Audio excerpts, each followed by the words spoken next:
You're listening to the One Hit Wonder series on Rock and Roll Flashback podcast with today's host, Jumpin John McDermott. Welcome to the One Hit Wonders series on Rock and Roll Flashback. In 2018, the Rock and Roll Hall of Fame introduced a new singles category. 2 of the 6 songs inducted that year were Rumble and A Whiter Shade of Pale. I'm Jumpin John, and in this episode I will discuss Link Wray's influential 1958 hit, Rumble. I will review A Whiter Shade of Pale in a separate podcast episode. Fred Lincoln Wray Jr., whose last name was spelled W-R-A-Y, was born in 1929 in Dunn, North Carolina, and grew up in Portsmouth, Virginia. Link Wray's mother was of Shawnee descent, and 3 songs he performed during his career were named for indigenous peoples, Shawnee, Apache, and Comanche. Wray served in the U.S. Army for 2 years during the Korean War, where he lost a lung to tuberculosis. After his hospital discharge, he joined his brother Vernon's country and western band, Lucky Ray and the Palomino Ranch Hands. Relocating the band to Washington, D.C., Vernon landed a deal with Star Day Records in 1956. After recording a few country singles, in 1957, Vernon Wray was among the first to sign with Philadelphia's Cameo Records. The label's owners tried to market him as a teen idol, changing his name to Ray, spelled R-A-Y, Vernon. Performing as Ray Vernon, he recorded 4 singles for Cameo. However, it was his younger brother Link who would go on to musical fame. While backing his brother Vernon on those singles, Link on guitar, another brother, Doug Ray, on drums, and Shorty Horton on bass, supported themselves doing local shows as the Ray Men, with Ray spelled R-A-Y. Here is the story behind the song Rumble, a song that would ignite Link Wray's career and set a rock benchmark. Back on December 2nd, 1957, the Diamonds released a new single called The Stroll. The single quickly climbed the charts, and in 1958, The Stroll reached number 1 on the Cashbox chart, number 4 on the U.S. pop chart, and number 5 on the U.S. R&B chart.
The Stroll spun off a nationwide dance craze.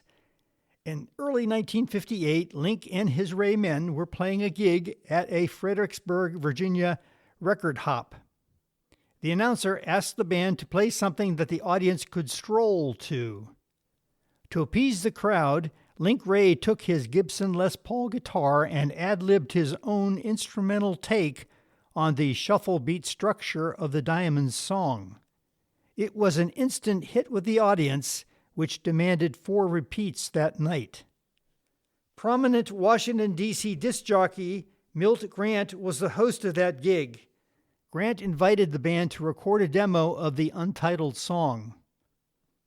The crunching riffs of the song's distorted electric guitar were run through a hole-punctured Premier amp. The end result was a single that Link sometimes called Oddball. Songwriting credit for the tune would go to Milt Grant and Link Wray. Grant then took the recording to Cadence Records.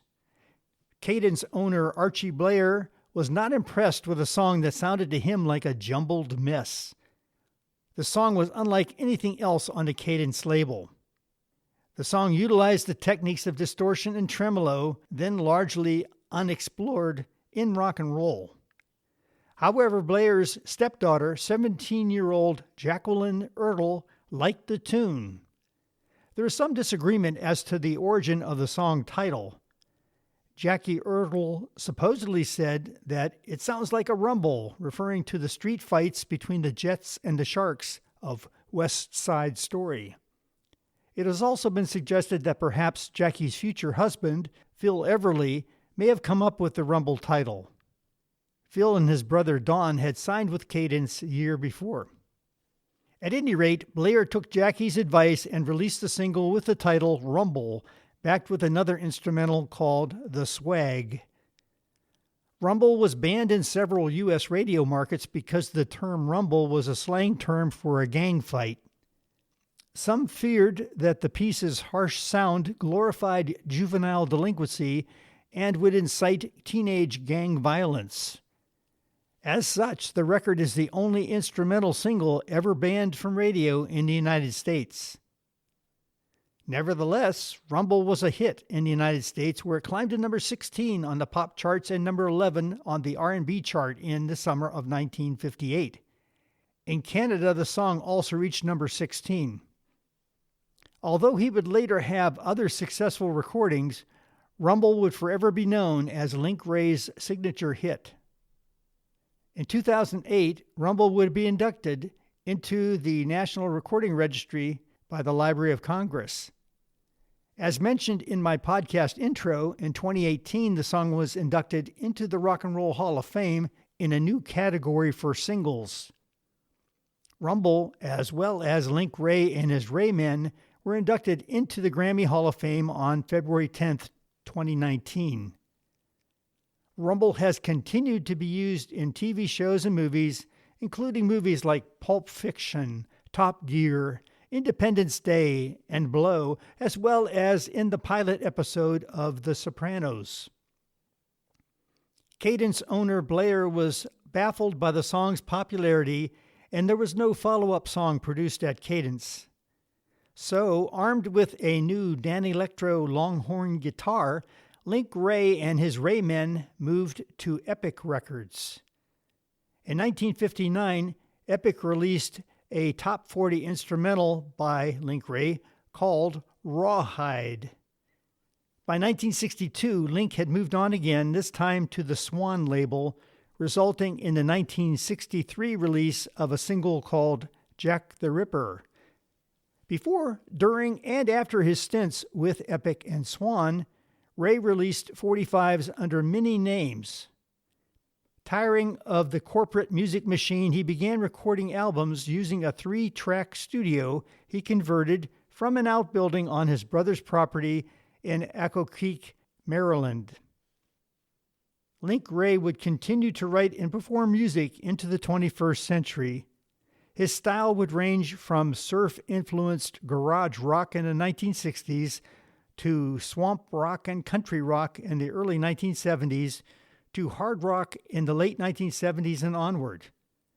In the early 1980s, Wray relocated to Denmark and married his fourth wife, Olive Paulson, who became his manager.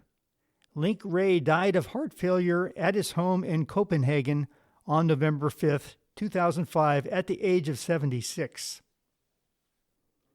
The list of artists that credit Link Wray as an influence is staggering. Jimmy Page, Jeff Beck, Pete Townsend, Neil Young, Slash, and Bob Dylan are just a few. Both Dylan and Bruce Springsteen performed Wray's tune Rumble in concert as a tribute to the influential musician upon his 2005 death. In 2007, musician Stephen Van Zandt inducted Link Wray into the Native American Music Hall of Fame. Rolling Stone magazine ranked Wray at number 45 on its list of the 100 greatest guitarists of all time. Many guitarists cite Wray's recordings from Rumble through his Swan recordings in the early 1960s as evidence of Link Wray inventing the power chord. You're listening to the One Hit Wonders series on Rock and Roll Flashback podcast. Thank you for listening to another episode in the One Hit Wonders series on Rock and Roll Flashback. I'm Jumpin John McDermott, and at the end of this podcast, I will play Link Wray's classic rendition of Rumble. Link Wray was finally inducted into the Rock and Roll Hall of Fame in 2023. At that Rock and Roll Hall of Fame induction ceremony on November 3rd, 2023, former Led Zeppelin guitarist Jimmy Page came out of self-imposed hibernation and performed a cover of Link Wray's instrumental Rumble. I can best summarize this podcast by quoting directly from the Rock and Roll Hall of Fame's website. The listing for Link Wray says, and I quote, "Link Wray was the original punk, the inventor of the power chord, and the architect of a sound that laid the foundation for metal, punk, and every genre that relies on raw, untamed noise to convey its message. Every young rebel who has donned a leather jacket and slashed away at an electric guitar with loud, distorted abandon owes a significant debt to Wray." End quote. And until next time, rock on, rock on, rock on, rock on, rock on.